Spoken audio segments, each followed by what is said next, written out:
अधिक मास का महीना चल रहा है, पुरुषोत्तम मास चल रहा है, मलमास चल रहा है। इस पुरुषोत्तम मास में जब तुम संपूर्ण तरह से हार जाओ, लगे अब कुछ भी नहीं अपने पास में, एकदम खाली हो गए, कुछ भी नहीं बचा, तब बेलपत्र के वृक्ष के नीचे शंकर जी के मंदिर के सम्मुख में 2 दीप लगाना प्रारंभ कर दीजिए। एक लंबी बाती का दीप, एक गोल बाती का दीप, एक शक्ति का, एक शिव का। दोनों दीप घी के दोनों सामने रखो, बाबा को प्रार्थना करो। शिव मंदिर में लगाने के बाद फिर बेलपत्री के वृक्ष के नीचे जाओ। उस बेलपत्री के वृक्ष के नीचे जाना जिसकी छांव तुम्हारे ऊपर पड़े। पौधा नहीं, पौधे की छांव नहीं आ पाती अपने ऊपर, पौधा छोटा सा रहता है तो उसकी छांव नहीं आती। बेलपत्र के वृक्ष की छांव में बैठकर 2 दीप लगाओ जिसकी छांव है।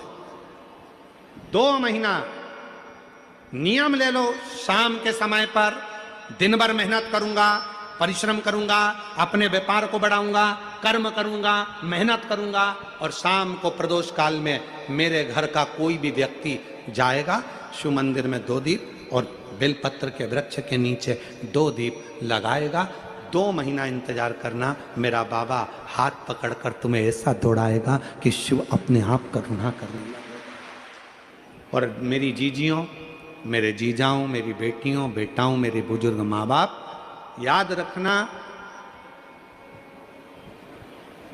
बेटा अगर गलत संगत में जा रहा है, पति गलत संगत में जा रहा है, बेटियां अगर कहीं गलत संगत में जा रही हैं, परिवार गलत लाइन पर जा रहा है, अगर इन सबको तुम्हें सतमार्ग की ओर लेकर जाना है, सही मार्ग की ओर लेकर जाना है, तो अपने घर से 1 लोटा जल ले जाकर शिव को चढ़ाना प्रारंभ करो। वहां से थोड़ा सा जल लाकर जितने भी घर के सदस्य हैं उनको आचमन कराना, पिलाना चालू करो। वो ना पिए तो एक जग के अंदर पानी में थोड़ा डाल दो और सबको वो पानी पिलाना प्रारंभ करो, या अपने घर के दरवाजे पर उस जल को छींटना प्रारंभ करो, या अपने घर के दरवाजे पर श्री शिवाय नमस्तुभ्यम एक चिपका दीजिए, लगा दीजिए, लिख दीजिए, जिसके नीचे से ये बार बार निकलेंगे तो निश्चित है हमारे घर में कभी कोई बुरी सोच, गलत विचार या गलत मार्ग कोई नहीं पकड़ेगा। एक ना एक दिन सतमार्ग जरूर सामने आएगा, एक ना एक दिन सतमार्ग आएगा। बस थोड़ा सा प्रयास, थोड़ा सा बल। शंकर भगवान का 1 लोटा जल सारी समस्या का हल। एक पत्र है, अच्छा है, ऐसा नीला कलर का पुष्प होता है, देखो छोटा है थोड़ा हमारे हाथ में, ये फूल का बेटा है, ठीक है, पूरा फूल नहीं है, ठीक है, फूल का बेटा है ये छोटा सा। अच्छा दिख रहा है? काय आस्था वालों दिखाओ तो सही, दिखाओ जरा बाजू में, और थोड़ा सा पास कर दो तो सबको नजर आ जाएगा। ठीक गया? शंख पुष्पी, अपारिजात भी बोला जाता है इसको, ठीक है। हर हर विराजो विराजो। तो एक पुष्प अपन कहते हैं, हमारे भगवान देवादिदेव महादेव को, भगवान शंकर को बड़ा प्रिय है ये पुष्प। आप किसी से पूछा जाए, आप कह रहे हो कि शंकर भगवान को ये नीला फूल, ये शंख पुष्पी भगवान शिव को इतनी प्रिय क्यों है, भगवान शंकर को इतनी प्रियता क्यों है, कोई से पूछे तो वो बताए चाहे ना बताए, पर शिव महापुराण का संवाद कर रहा है। कंठ में स्वयं मां जगत जननी ने 10 विद्या में से एक मां को याद किया, और मां तारा का एक स्वरूप मां सरस्वती के रूप में विराजमान हो गया। कंठ में रहने से विष की तपन के कारण, कंठ में रहने से विष की तपन के कारण उनका स्वरूप नीला पड़ गया। और जब उनका स्वरूप नीला पड़ गया तो भगवान देवाधिदेव महादेव ने कहा, सुनो पार्वती, संसार के लोग, भूमंडल में रहने वाला यदि कोई भी मानव जिसकी विवेकता, बुद्धि, विचार, सोच, ज्ञान थोड़ा सा भी अगर उसमें कम है तो वो नील सरस्वती का यदि आवाहन करे, मां नील सरस्वती स्तोत्र का पाठ करे, मां नील सरस्वती की स्मरण करे, तो उसकी विवेक, उसकी बुद्धि तीव्र होती है, श्रेष्ठ। और सुनो पार्वती, यदि मान लो कोई नील सरस्वती का स्तोत्र का पाठ नहीं कर पाए, आराधना नहीं कर पाए, साधना नहीं कर पाए, स्मरण ना कर पाए, अगर कोई बच्चा एक शंख पुष्पी पुष्प को समर्पित कर कर जलाधारी पर और एक लोटा जल यदि वो समर्पित करता है और उस जल का आचमन कोई बच्चा नित्य प्रति करता है, तो वो बच्चा धीरे धीरे विद्वत्ता धारण करता ही जाता है। जो याद करता है वो भूलता नहीं। ये मां नील सरस्वती की कथा है। दो सरस्वती का दर्शन आपको और हमको होता है, दो सरस्वती का स्मरण आप और हम करते हैं। एक सरस्वती जो स्वयं श्वेत वस्त्र धारण करी है, हंस पर बैठी हैं और बड़े आनंद के साथ में मां सरस्वती का सुंदर स्वरूप है। पर एक सरस्वती ऐसी हैं जो नीला उनका स्वरूप है और नील सरस्वती के रूप में उनकी पूजन होती है। मां नील सरस्वती। महाराज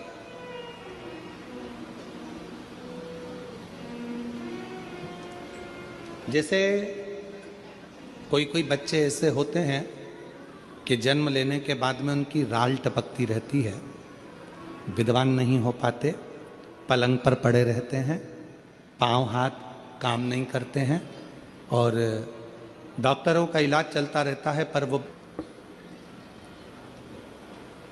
बच्चों की मुख से राल टपकती रहती है, विद्वत्ता नहीं रहती, माइंड थोड़ा सा कमजोर होता है और शरीर भी उनका थोड़ा शिथिल रहता है। शरीर तो कई लोग कह देते हैं कि ये बच्चा थोड़ा जल्दी जन्म ले लिया इसलिए ऐसा हो गया, प्रीमेच्योर हो गया, ऐसा हो गया, वैसा हो गया। दवाइयाँ भी चलती हैं, इलाज भी चलता है, पर उसका कोई लाभ नहीं मिल पाता और वो बच्चा पलंग पर पड़ा रहता है, राल टपकती रहती है, बुद्धि काम नहीं करती। छोटे छोटे भले वो 20 साल का हो गया, पर 8-10 साल के बच्चों जैसी उसमें विवेकता होती है, बुद्धि होती है। मेरा निवेदन है उन माताओं से, थोड़ी मेहनत आपको करना पड़ेगी उस बच्चे के लिए। अष्टमी, नवमी और चतुर्दशी 3 तिथियां पकड़ कर रखना। कौन कौन सी? जम के बोलो। अष्टमी, नवमी, चतुर्दशी। ये 3 तिथियां ऐसी हैं, चतुर्दशी अमावस्या की भी और चतुर्दशी पूर्णिमा की। अष्टमी नवमी अमावस्या की भी और अष्टमी नवमी पूर्णिमा की। ये वो तिथियां हैं जिन तिथियों में मां नील सरस्वती का स्तोत्र का पाठ कर कर एक शंख पुष्पी पुष्प, एक अपारिजात का पुष्प जलाधारी पर रखकर 7 बार अगर जल का पात्र से जल चढ़ाया जाए और उसी जल को कटोरी में झेल लिया जाए, उस जल को 3 दिन तक लगातार यदि सुबह, दोपहर, शाम रोज उस बच्चे को देना चालू करिए, उसके हाथ पैर भी काम करना प्रारंभ करेंगे, उसकी बुद्धि भी काम करना प्रारंभ करेगी। जो वो पलंग पर पड़े पड़े राल टपकाता रहता है, उसको लोग कहते हैं कि 18 साल का हो गया और दिमाग केवल 10 साल का है, 5 साल का है, उसमें धीरे धीरे बुद्धि प्रबल होना प्रारंभ हो जाएगी और वो भी एक दिन कार्य करना प्रारंभ कर देगा। जिसको प्रीमेच्योर बच्चे भी कहते हैं। लोग कहते हैं ये बच्चा जल्दी हो गया था, ये बच्चा बीमार पड़ गया था, बचपन में इसको कोई इंजेक्शन ऐसा लग गया था, बचपन में ऐसा हो गया था, बचपन में वैसा हो गया था, गर्भाशय का जल उसके मुख में चले गया था, तो ये बच्चे की ऐसी गति हो रही है। उस बच्चे के लिए अगर आपके आसपास के क्षेत्र में भी कोई बच्चा ऐसा है तो उसको मां नील सरस्वती का स्मरण जरूर कराएं। और अगर आप लोगों के पास में मां नील सरस्वती का स्त्रोत का पाठ ना मिले तो प्रयास करिएगा, मोबाइल पर सर्च कर मां नील सरस्वती का स्त्रोत भी निकाल सकते हो। बाजार में से गीता प्रेस गोरखपुर की किताब में भी ला सकते हो, पढ़ भी सकते हो, घर में उसका स्त्रोत का पाठ भी कर सकते हो। मां नील सरस्वती स्त्रोत का स्मरण और बड़े भाव के साथ करें स्मरण स्मरण। और कोई माताएं कह देती हैं, कोई बच्चा कह देता है मम्मी मुझे याद नहीं होता, याद करता हूं परीक्षा हॉल में जाकर भूल जाता हूं, मैं कुछ पढ़ता हूं बाद में जाके भूल जाता हूं, स्मरण में नहीं रहता। तो उनसे भी निवेदन है, आप मां नील पाठ नहीं पढ़ सकते, स्तोत्र नहीं कर सकते, संस्कृत में नहीं पढ़ सकते, तो मां नील सरस्वती के नाम से अष्टमी, नवमी और चतुर्दशी के दिन एक शंख पुष्पी पुष्प को, नीला कलर का जो फूल होता है बेल में लगा होता है, जो शिव जी को अति प्रिय होता है, उस पुष्प को आप जलाधारी पर रख दीजिए। जलाधारी जानते हो ना सब लोग, शिवलिंग पर नहीं, जलाधारी पर रख दीजिए और जल चढ़ाना 7 बार प्रारंभ करिए। बाबा देव अधिदेव महादेव आपको याददाश्ता में प्रवर करेगा। परीक्षा हॉल में जितना तुम याद कर कर गए हो, अच्छी मेहनत कर कर गए हो, तो भूलोगे नहीं, तुम्हारी बुद्धि तीव्र होती चली जाएगी, प्रबल होती चली।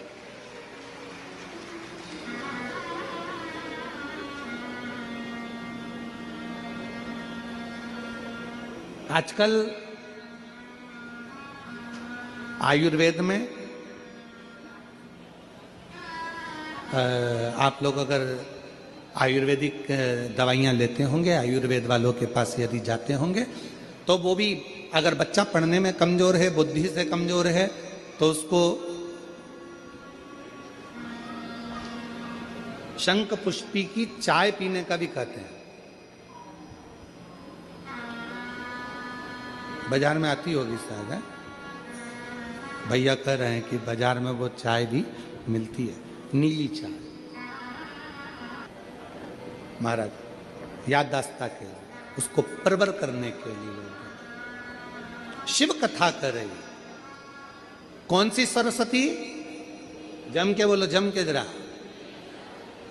पूरा तो नाम बोलो, मां नील सरस्वती। तुमने डायरेक्ट कह दिया नील सरस्वती। मां कौन लगाएगा? मां है ना अपनी, तो उसका संबोधन पूरा होना चाहिए। कौन सी सरस्वती? मां नील सरस्वती का स्मरण सुख देता, आनंद देता। 5 चीजें अधिक मास के महीने में शिव जी के लिए आप करिए।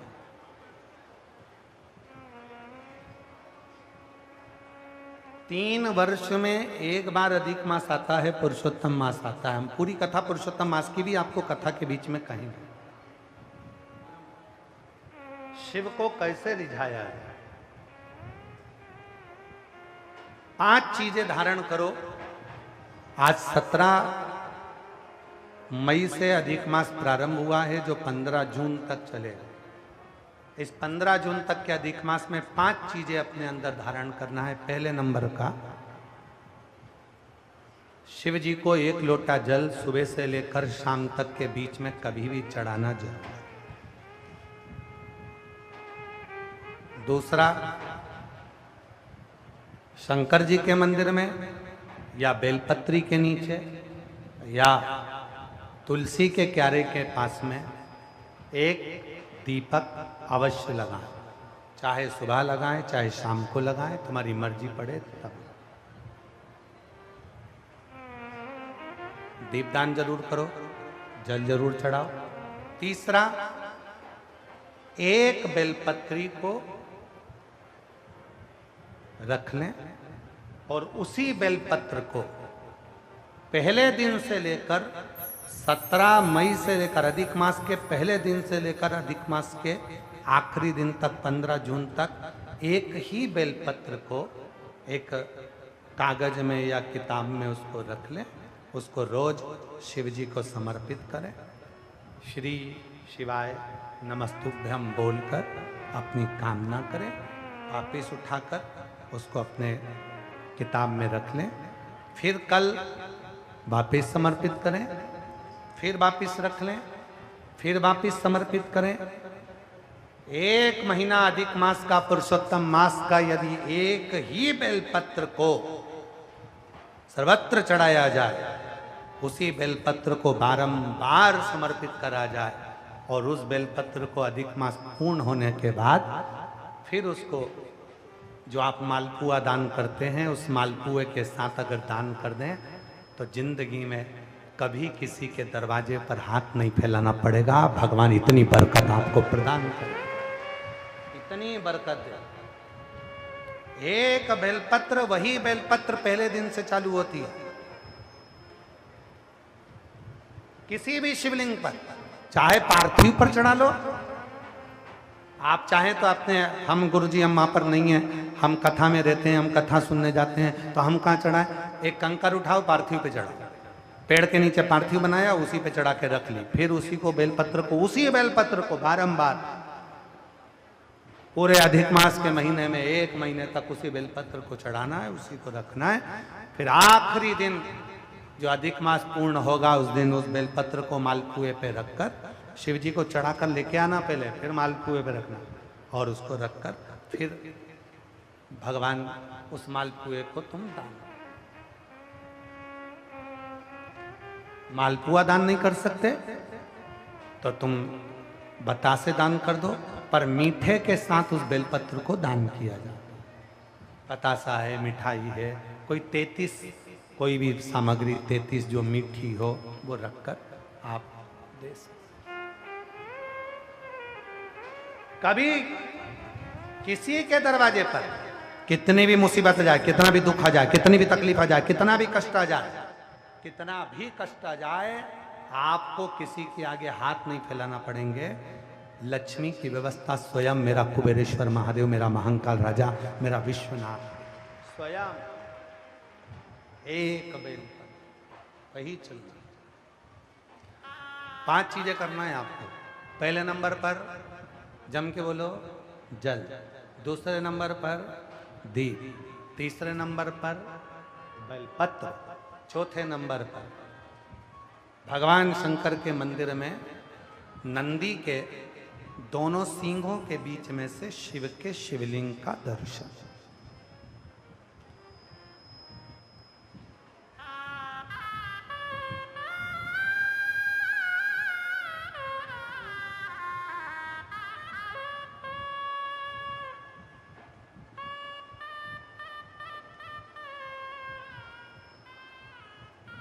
नंदी के जो सींग है उन सींग के मध्य में से भगवान शंकर का दर्शन। क्यों? किस लिए?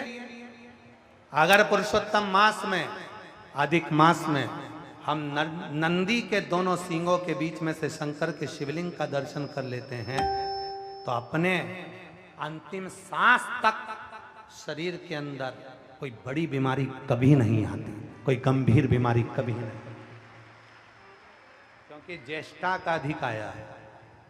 ज्येष्ठा का जो अधिक होता है उसमें अगर सींग, दोनों सींगों के बीच में से शिव के शिवलिंग का दर्शन करिए, शरीर में कभी कोई बड़ी बीमारी, ऐसी बीमारी नहीं आएगी जिसका इलाज है ही नहीं।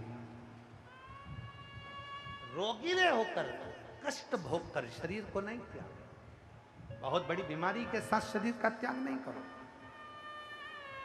चौथा और 5वें नंबर पर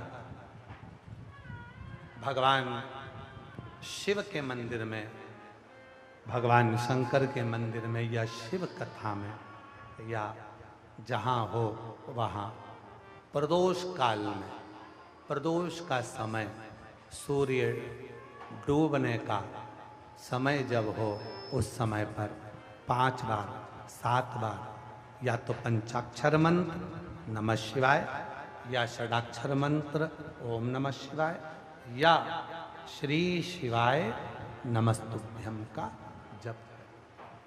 5 बहुत, ये 5 अधिक मास में शंकर की 5 चीजें धारण कर लो, उसमें सबसे ज्यादा जरूरी जो है जल, दीप, बेलपत्र वही चढ़ाना, वही लेकर आना। कभी कभी